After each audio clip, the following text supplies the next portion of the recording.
Welcome back to the Mentor Roulette grind. This time, we're playing Monk on a Wednesday after the daily reset. And this is possibly the weirdest duty distribution I've ever had in a set of Mentor Roulettes. However, I would say it looks hopeful. In fact, it's almost like the universe heard me last time say, although I wish we had some more 8-man stuff, or even extremes.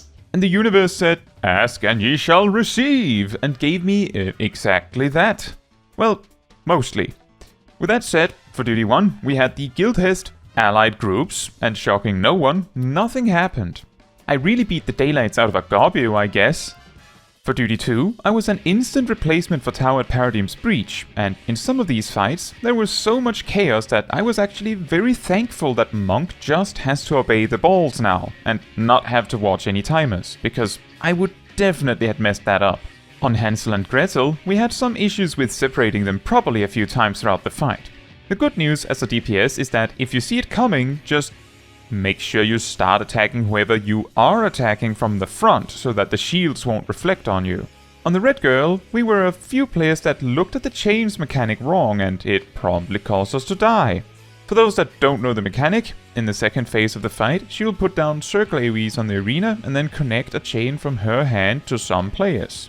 When the cast of this mechanic, Child's Play, finishes, everyone chained will be forced to run in the direction she pointed for 3 seconds. And, well, if you as much as touch the edge of the arena, you die. The forced march marches you long enough that you will naturally run about half of the arena. However, if you have any speed bonuses such as sprint, you will run further. So if you're sprinting to get to the spot you need to be in to survive, make sure to right-click off the sprint buff when you are at your destination, so you don't overshoot afterwards. By the final boss, I had pretty much entered full greedy goblin mode, where at one point I dodged the trains by moving out of the way in what appeared to be almost the absolute final frame, and I was only barely out of the way too. At a different point, I intentionally didn't properly move into position for the pillar knockbacks because, well, I have Thunderclap, I can just knockback cancel it. The good news is that the greed was never punished, so free win for me. Now, the run took like 40 minutes, so I would say this was a slightly slower run of Tower Paradigm's Breach, but I would also say it is a quite average run. For Duty 3, we went to the Guildhest Nothing's Okay that starts in the shafts, and this duty happens to be in a level range where Monk's AoE rotation is really wacky. For 3 targets, you use Arm of the Destroyer, but also properly finish your combo single target for the rest. For 4 targets or more, you just smash Arm of the Destroyer. Another funny observation I had was that since Pacify only stops weapon skills, and Meditation is technically not a weapon skill, you can mash Meditation while you're pacified. Aside from that, not a very eventful duty. For Duty 4, we went to the Guildhest chucking logs and giving titles, and in this one, I realized that the pack at large doesn't enter combat with you when you hit one of them, which means that you can meditate a lot if you like for a lot of Steel Peak uses. This meant I could often just engage one enemy, finish them off immediately, and move on with meditation. Aside from this weird revelation, not much else happened. For Duty 5, we went to Rathalos Extreme, however, almost instantaneously the tank just went nope and left. Like, listen, I'm perfectly understanding of some players feeling that extremes are too hard for them, even as a mentor. Sometimes you land in a group of sprouts, and maybe even mentors, that just don't get it, so you ultimately just end up wasting your time. But leaving immediately without even giving it a chance is really... like, really? That said, while we waited for a replacement, we talked a bit about the fact that, often, EU usually resolves extremes in Party Finder, although I add that this doesn't apply to everyone, and free trial players cannot make their own groups. Although, it turns out our sprout here was afraid of Party Finder, and that's fair. And they added that they were too lazy to try it, which was the real reason we were here. This was extremely ironic to me, because if you had gone into Party Finder, you could have possibly had gone in unsynced and done it much more easily and much faster, so that would actually have been the lazy way out in my opinion. Now, after waiting a while, we end up attempting to 3-man the fight, and we almost entered phase 2, but Without a tank, the big boy Garula was simply too strong, and while we probably could make this, I think this would require too much coordination than what a ragtag team of 3 random players can bring to the table. And even if we had managed to get to phase 2, there's a possibility we would not have the damage to meet the Harden Rage. We end up leaving. Shame. I was actually excited for this. For duty 6, I was an instant replacement in Syrcus Tower, and I decided this was a great opportunity to test out a different approach to perfect balance, which normally is a really awkward ability to use before Masterful Blitz is unlocked. What I tested was, what if you finish perfect balance with Opus Fury and then no form Boot Shine instead of Dragon Kick? The thing is, I did the math on that after the duty, and in case you're curious, I did some math on this alternate rotation, but also one where each individual perfect balance is punctuated with a boot shine like that. Which means you split up the 2 perfect balances completely. The strategy where you simply do 2 perfect balances back to back and then reboot with boot shine beats the one where you split up the perfect balances. Unfortunately, because that method would have made things easier. And rebooting with boot shine is close enough that it almost keeps up with the way where you do 2 perfect balances back to back and then just no form Dragon Kick at the end. They alternate who is in the lead, but when the quote-unquote normal way is in the lead, it is 180 potency in the lead, where this alternative strategy is only 60 potency ahead when it is in the lead. This means that, obviously, continuing these strategies over a longer period of time would indicate the quote-unquote proper and normal way would be the superior option. So this is a very roundabout way of saying, I checked if there were better options. There isn't. The duty went great aside from that though. For duty 7, we went to Titan Extreme, and the fact that everyone stayed in is already great news. Next, one of the tanks asked about how many stacks they tank switch on. The other tank responded. Great news! The bad news is, I wonder how much they needed to discuss that. Let me give you the play-by-play of the cleanest Titan Extreme run of all time. Right out the gate, everyone properly dodges Landslide and everyone goes to the edge for the Geocrush. Everyone dodges the second, bigger Landslide as well, and the 2 players that got jailed managed to not get too close together, and we do manage to save both of them. However, how many players do you think remembers that Upheaval is a knockback? So the bad news is that the tank that fell off was not the one actively tanking Titan, so we didn't get a free stack reset. The good news is that what follows is another Geocrush, so we get a bit of breathing room. The bad news there is that the Titan's hard phase, you can't really tank switch, so if we end up needing that, too bad. We managed to get everyone back on their feet again, and the next jail happens, which, again, remember, coincides with Upheaval. How many players do you think remembers it knockbacks? The phase ends, and we're 1 healer down. The ads spawn, and, well, from what I can see, only one of them is picked up by the tank, leading us to have 2 AoEs on the floor after the fact. But as the next mechanic starts, the tank gets sniped by Landslide. The rest of the raid lives on, is what I would have said, but then the other tank gets tank busted to death. Who is the next in enmity? Well, I guess I'm the tank now. No hesitation, no flinching, I'm the monk tank now. If only I had Fists of Earth, or even Riddle of Earth. Let's hope the healers had my back. I even live a tank buster. I was certain I would die from that. I give it everything I have trying to heal back up with Bloodbath while also helping with jails, but a Lust Raid is what saves me from Upheaval. How many players remember the knockback?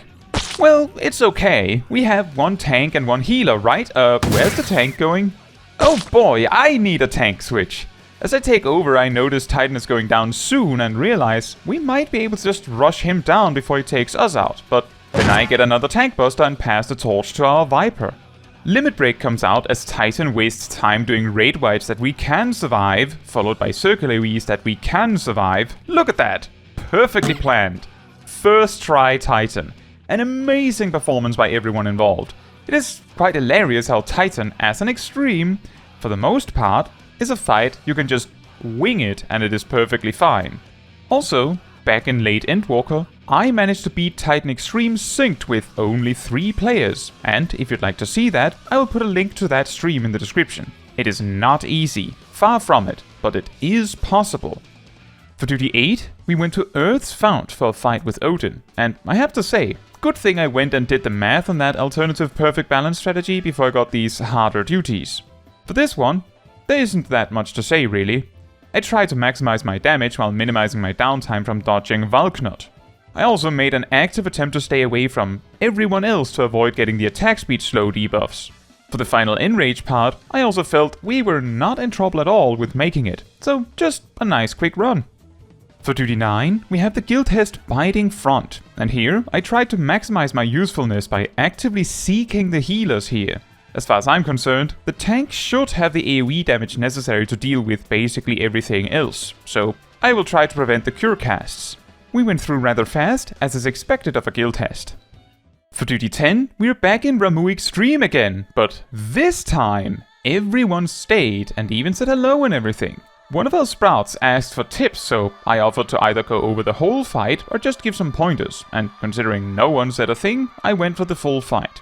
I placed the two markers that are typically used, the Horror Placement marker A and the Here's where the tank tanks Ramuh marker B. And then I explained each mechanic we need to watch out for. I even included the part where the first tank should pull Ramuh from a different angle so we don't all get cleaved right out the gate. I've gone over the strategy for Ramuh Extreme in a previous good day in Mentor Roulettes, so if you're curious how it is done, I'll put a link in the description to that video as well. With that said, let's take a play-by-play of a clean Ramuh Extreme run. First, we have Thunderstorm, and then the main tank rushes to get their orbs, but turns out, Dart here gets targeted by Chaotic Strike. The good news is that Shock Strike also removes the Horrify effect, but the bad news is that someone might just get sniped while the tank is somewhere no one expects. However, for the second Thunderstorm, we do get both Horrifies dealt with. Right after, Dart gets a fourth orb, which isn't a big problem, but considering we did not go over this detail, it does mean the tanks might not know what to do about it. The correct solution is to simply let it be and have the second tank take over when that debuff runs out instead. Then we have another Thunderstorm, and it is probably dealt with, but it hurts a lot more with all these orbs, motivating me to vacuum some orbs, and then we get Chaotic Strike. But this timing is terrible! Chaotic Strike normally is always followed up with Thunderstorm, but if the ad phase is reached in between, Ramuh will just skip that part, which is ow. Anyway, we quickly get raises. In between this happening, Narcleech didn't get their 3 orbs in time because they got horrified. Ramuh is very, very likely to horrify again before he decides to Thunderstorm at all in this particular scenario. So you can have half your raid locked up in that. As Dart's buff was running out, Ramuh snipes them, and there's not much Narcleech can do. However, while Narcleech tries their best to resolve this issue, Ramuh is having a field day cleaving through DPS. Sia and Indigene go down, and Dart even goes down again before we stabilize. And in the chaos, we've gotten a lot of orbs, so the Thunderstorms hurt a lot. In all this chaos, I'm starting to get worried whether we actually can finish the ad phase in time, because I wasn't paying attention to the clock. However, only like 1 minute had passed by this point. We were fine. Then we finally get everyone back on their feet, and the tanks manage to stabilize on Ramuh as well. We have more Thunderstorms, and this time, because Ramuh didn't pull a sneaky on us this time, I get help. And with the ad phase being over, Ramuh can now use tethers. A scary thing about the tethers is that they are consistently used just before Chaotic Strike, and Ramuh does not care if he just tethered you. He can absolutely double down. And if you get hit by Chaotic Strike while out in the water collecting orbs, you're probably dead. With that, we have more Thunderstorms that are easily dealt with, twice in a row even. And then I get hit by Chaotic Strike again, but then I am Thunderstormed myself, so I'm fine. However, Violet gets sniped by the Tank Buster unfortunately. They get their raise, and Ramuh gets his fall.